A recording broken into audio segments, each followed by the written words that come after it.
Bienvenue à l'Institut biblique, l'aigle de la révélation. Que le Dieu de grâce, le Dieu de bonté vous bénisse. Vous qui êtes toujours connectés, vous qui êtes toujours inscrits. Amen. Vous qui participez à cette grande gloire de sa connaissance, selon Habakkuk 2, le verset 14, que vos vies, vos destinées, vos aspects ministériels ne connaissent jamais le rabaissement, ne connaissent jamais les destitutions au nom de Jésus.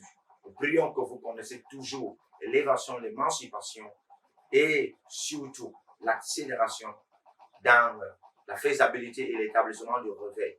Alléluia. Amen. Pour ce faire, nous en avons un grand thème à considérer ce matin. Alléluia. Qui est intitulé l'accroissement de l'Église.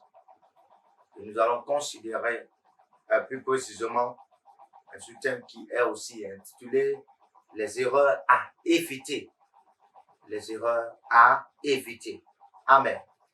Erreurs à éviter par le pasteur. Alléluia. Grand 1. Recevoir la gloire des hommes. Amen. Comment pouvez-vous croire, vous qui tirez votre gloire les uns des autres et qui ne cherchez point la gloire qui vient de Dieu seul? Jean 5, le verset 44, c'est Jésus qui parlait. Dit comment pouvez-vous croire, vous qui tirez votre gloire les uns des autres? En d'autres termes, si vous croyez pour la gloire des uns et des autres, ou bien pour votre gloire, ou bien pour la gloire des autres qui vous entourent, vous n'avez pas la foi qui a la vie de Dieu. Alors vous n'êtes pas en train de croire au Seigneur Jésus-Christ. Amen. Et qui ne cherchez point la gloire qui vient de Dieu seul. Dont la foi qui croit en Dieu recherche la gloire qui vient de Dieu seul. Amen. La foi qui croit en Dieu, la foi qui dépend de Dieu, la foi que Christ consomme, est la foi qui recherche la gloire qui vient de Dieu seul, pas la gloire qui vient des hommes, pas la gloire qui vient de ceux qu'on a mis, pas la gloire qui vient de ceux qui sont célébrés, pas la gloire qui vient de ceux qui sont dans la gloire, qui sont dans les honneurs. Amen. Pas la gloire de ceux qui sont toujours excellents, compétents, mais de Dieu. Alléluia. Si nous voulons accomplir les choses selon Dieu. La gloire de l'homme est la plus grande influence sur les ministres en dehors du Saint-Esprit. C'est un constat en ce 21e siècle. La gloire de l'homme est simplement le respect et l'admiration qui vient des autres, des hommes dans la société. Amen. Lorsque certains hommes sont plus élevés que certains hommes, ils aspirent, ils désirent, ils ont l'envie que des hommes qui sont moyennement élevés qu'eux se prosternent, les admirent, les revèrent, les vénèrent. Amen. Et on voit certains hommes en train de le faire. Et cela devient plus pire. Pourquoi? Parce que les hommes de Dieu sont en train de prendre la gloire des hommes. Élever la gloire des hommes. Ça devient une grave erreur. Amen. Quand un homme de Dieu peut se positionner devant un politicien, quand un homme de Dieu peut se positionner devant un opérateur économique, on va voir des hommes de Dieu que le partenaire lui a donné 100 000. Il commence à appeler le partenaire Seigneur. Amen. Ça, c'est prendre de la gloire des hommes. C'est prendre de la gloire de Dieu pour donner même aux hommes. C'est rendre gloire aux hommes. Souvenez-vous de la parole de Dieu. La Bible déclare, maudit soit celui qui se confie à l'homme. Amen.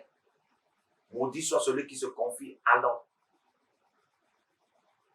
Et il y a certaines personnes qui me disent, si on ne fait pas cela, ils vont se fâcher, ils ne vont plus venir dans nos églises. Ils seront en colère, ils ne vont plus venir dans nos églises. Ils ne vont plus sponsoriser l'œuvre de Dieu. Et Dieu te dit aujourd'hui, dans Jacques chapitre 1, le verset 20, la colère de l'homme n'accomplit pas la justice de Dieu.